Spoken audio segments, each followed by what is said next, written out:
It's time to do some review on simplifying polynomial expressions using adding, subtracting, and multiplying. So before you start, let's take a look at the first problem. When I look at the first problem, I see two sets of distribution, and then it's otherwise just an addition or subtraction problem. When I look at the second problem on the right, all I see is distribution. When I look at the bottom left and lower right, those are multiplication problems because there aren't any pluses or minuses between the parentheses.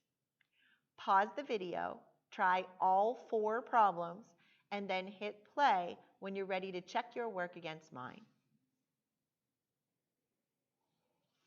Okay, if you need to push pause in order to be able to take a look at all the different problems and make sure you see what happened, then take a minute or two and do that.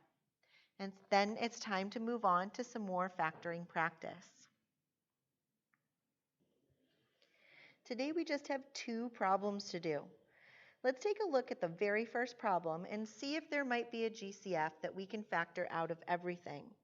At first it looks like it could be. I see lots of 2's and a 4, but then we look at the YZ and that doesn't have a 2 that we could factor out.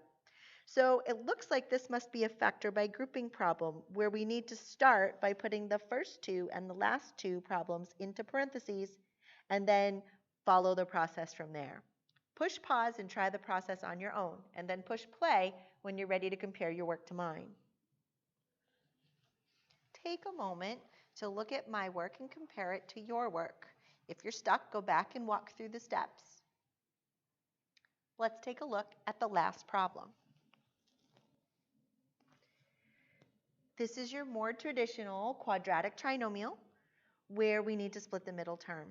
First we check for a GCF, but when we see that 13, there's not a lot of chance of a GCF since that's a prime number. So we know we're looking to solve the puzzle. What multiplies to make negative 30 and adds to make 13? Well, I think a negative 3 and a negative 10. Oh, nope, my signs are off. If I do negative 3 and negative 10, I'm going to get a positive 13 and a negative 13 and a positive 30. So that doesn't work. Let's try something else. I guess my first instincts weren't right. Let's see, 15 and 2 make 30. I need it to turn out positive, so the 2 would have to be negative, and there it is. All right. So I'm going to go and split that middle term. 3x squared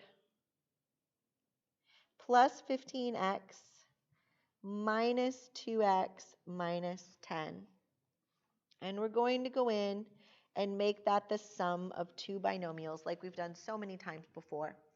Let's look at the GCF for the first two terms. It looks like they have a 3x in common, and that we would need to multiply by an x and a 5 to get back to the original binomial. So we have 3x times x plus 5. And then we look at the second two terms, the second binomial. They have a negative 2 in common and need an x and a 5 to get back to the original two terms. So we have a negative 2 times an x plus 5. And they have that x plus 5 in common. So we can factor out that binomial and leave a 3x minus 2 behind. And that's the end of your note sheet for today. See you tomorrow.